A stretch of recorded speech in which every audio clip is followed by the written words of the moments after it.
है, जी भर कर खाओ। माँ, हमारी गाय भैंस कितना ज्यादा गोबर करते हैं ना। मैंने 3 टोकरियां भर कर रख दी, लेकिन फिर भी कितना गोबर बचा है। गाय भैंस इतना ही गोबर करती हैं और हम इन्हें खाना भी तो अच्छा देते हैं ना। चलो वहाँ से और टोकरियां ले आओ, अभी काफी सारा गोबर इकट्ठा करके खेत में ले जाना है, तभी तो तुम्हारे बाबा और दादाजी इससे खाद बनाकर खेतों में इस्तेमाल करेंगे। आ जाइए सब, चाय तैयार है। अब सभी जल्दी जल्दी हाथ धोकर आ जाते हैं और चाय नाश्ता करने के लिए बैठ जाते हैं। साक्षी बेटा, डोलची में चाय डालकर अपने बाबा और भैया को भी दे आओ, वो लोग तो आज कुछ ज्यादा ही जल्दी खेत चले गए। मेरे साथ ही चलना, मैं भी उन लोगों को ये गोबर दे आऊंगी। खाद बनने में भी महीना भर लग जाएगा, जब तक फसलों की कटाई का काम भी खत्म हो जाएगा।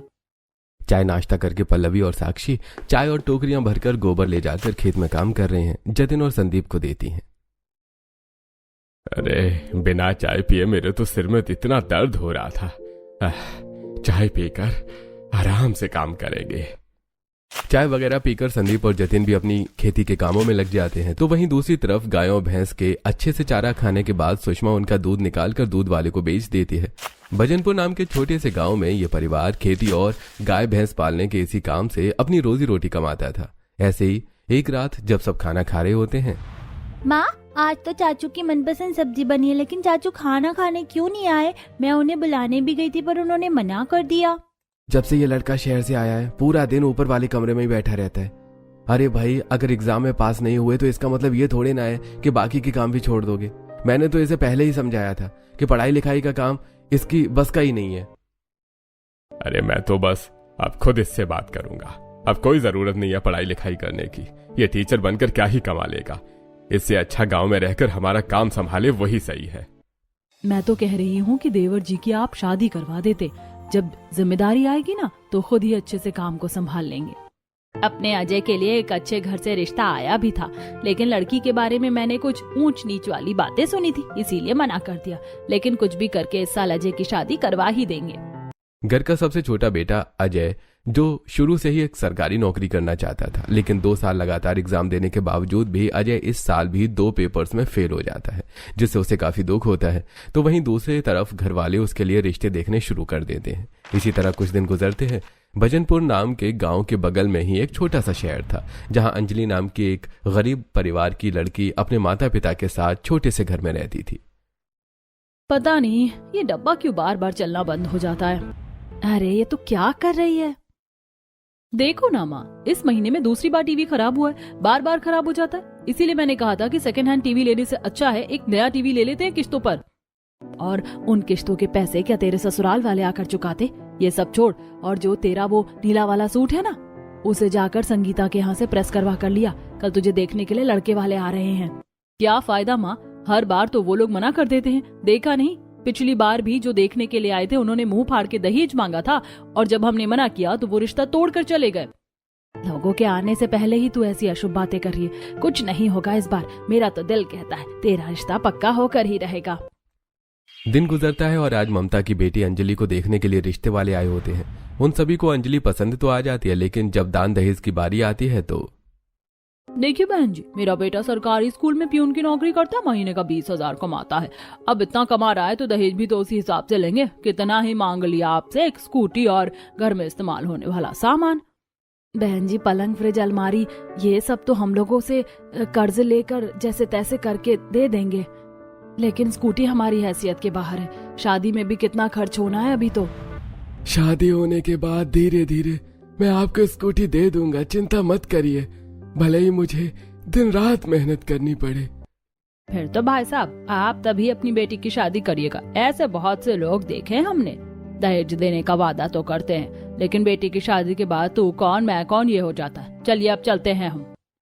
ये लोग भी रिश्ता तोड़कर चले जाते हैं, जिसके अंजलि अब काफी ज्यादा उदास हो जाती है। मेरी बेटी का घर बसेगा भी या नहीं? यहाँ के लोग तो सच में काफी दान दहेज मांगते हैं। अरे ममता, परेशान मत हो, हमारी बेटी की एक अच्छे से घर में शादी होगी। ऐसे हफ्ता गुजर जाता है और आज अंजलि की मौसी नंदिता आई होती हैं। ममता क्यों इतनी परेशान हो रही है? हो जाएगी तेरी बेटी की शादी। और आज तो मैं इसके लिए एक रिश्ता भी लेकर आई हूँ। वो पास वाला गांव है ना भजनपुर, वहाँ का परिवार है। अमीर तो नहीं है लेकिन ठीक ठाक लोग हैं। खेती बाड़ी और गाय भैंस पालने का काम है। बेटी को कभी वहाँ भूखे पेट नहीं सोना पड़ेगा, खुश रहेगी। मेरी बेटी शुरू से ही शहर में पली बड़ी है। माना हम लोग गरीब हैं, लेकिन वो गांव में कैसे रहेगी? गांव का बोल चाल रहन सहन शहर से काफी अलग होता है। वो तो है, लेकिन धीरे धीरे आदत पड़ जाएगी। अब तो मुझे ही देख ले, हम भी तो गांव से ही थे, लेकिन जब शहर आए तो शहर के होकर रह गए। सब हो जाता है समय के साथ। अपनी बहन से बात करने के बाद नंदिता गांव जाती है और संदीप से अंजलि के रिश्ते के बारे में बात करती है। सब तो ठीक है, घर का की तैयारी भी शुरू हो जाती है।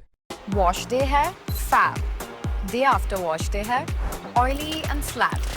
I have my Love Beauty and Planet Reset Mist to take me from flat to fab. Starch actives pull excess oil, bounce comes back and hair smells super fresh. It's like dry shampoo with no alcohol. Love Beauty and Planet Reset Mist. इस छोटी बच्ची ने देखा कि इसकी माँ इसके बाप की मौत के बाद किसी गैर आदमी के साथ सो रही थी और इसके छोटे भाई ने भी ये सब होते देख लिया। इसीलिए इसने माँ और उस आदमी के सर पर पत्थर मारकर दोनों की जान ले ली और अपने भाई को लेकर वहाँ से भाग जाती है। मुझे तो यकीन नहीं हो रहा कि आज मेरी हल्दी की रस्म नहीं। जब नींद काफी कच्ची है, बार बार खोल जाती है। अभी तो यहाँ तुम्हारी पहले ही रात है, धीरे धीरे आदत पड़ जाएगी। वरना जब हमारे पास भी नई नई गाय भैंस आई थी तब हम भी कहाँ सो पाते थे, पर अब देखो कभी कभी तो ऐसा लगता है इनका शोर ना होना तो नींद ही नहीं आएगी। इतना कहकर अजय अंजलि को थोड़ी रुई दे देता है, जिसे वो कानों में लगाकर सोने की कोशिश करती और धीरे धीरे अब अंजलि को भी नींद आ जाती है। और अगले दिन अंजलि तकरीबन सुबह 7 बजे सोकर उठती है और जब वो घड़ी देखती है तो हे भगवान, 7 बज गए। गांव में तो लोग 5 बजे ही उठ जाते हैं। अब क्या कर जाती तो बड़े हो जाएंगे। सॉरी माँ जी, आप लोगों ने नाश्ता भी बना लिया। आज तो मेरी पहली रसोई की रस्म थी ना, ये सब तो मुझे करना चाहिए था। अरे बहू, अभी दोस्त हो जाओगी। मुझे तो बच्चों को पढ़ाने का काफी शौक है। मैं तो अपनी स्कूल टाइम पर भी बच्चों को ट्यूशन देती थी। अंजलि तरुण और पिंकी को पढ़ाने के लिए बैठ जाती है कि तभी थोड़ी देर में अजय खेतों से आता है। तुम अभी तक तैयार नहीं हुई? मैंने कहा था ना कि आज मैं तुम्हें खेत घुमाने ले चलूंगा। अरे हाँ, मेरे तो दिमाग से निकल गया। मैं बस अभी 5 मिनट में तैयार होकर आती हूँ। अंजलि जल्दी से तैयार हो जाती है और अजय उसे खेत आसपास के चूल्हे पर खाना बनाना भी सीख लिया था। चलो ये तो अच्छा है। अब तुम खाने की तैयारी करो, मैं तब तक अपना थोड़ा काम निपटा लेती हूँ और किसी भी चीज।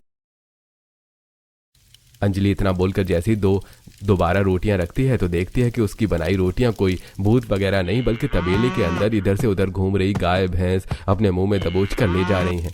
ये देखकर अंजलि को काफी गुस्सा आता है। इनकी ऐसी की तैसी, यहाँ मैं इतना पसीना बहाकर रोटी बना रही हूँ, पर शुरुआत में भाभी माँ के साथ भी यही सब होता था। और कौन सा हर वक्त का तुम खाना ही बनाओगी? कभी तुम बना लेना तो कभी भाभी बना लेंगी। इस तरह कुछ समय और गुजर जाता है और गाय भैंस होने की वजह से अक्सर पूरा परिवार सुबह शाम दूध पीता था। तो वहीं खाने के साथ घी, लस्सी, दही और कभी कभी तो सब्जियों में भी वो लोग दूध डलवा लिया करते थे, जिससे अक्सर खाने के वक्त अंजलि को दूध की महक। अब अंजलि साक्षी को क्या ही कहती और ऐसे ही समय गुजरता रहता है। आज अंजलि के ससुराल में कुछ मेहमान आए होते हैं, जिसके चलते अंजलि आज ढेर सारे पकवान बना रही होती है। मैं तो परेशान हो गई हूँ अकेले खाना बना बना कर। पता नहीं भाभी को भी अभी क्यों अपने गांव जाना था, महीने भर के लिए चली गई। अब घर का सारा काम सब कुछ मुझे ही करना होगा। ऊपर से गाय भैंस की आवाज जब देखो तो भैंस है कि गाय भैंस है या कोई आफत की पुड़िया। मेरी जिंदगी बर्बाद कर दी। इतनी मेहनत से मैंने इतना सब कुछ बनाया था और सब गिरा दिया। अगर माँ जी जतिन हंसते हुए अंजलि की उठाने में मदद करता है।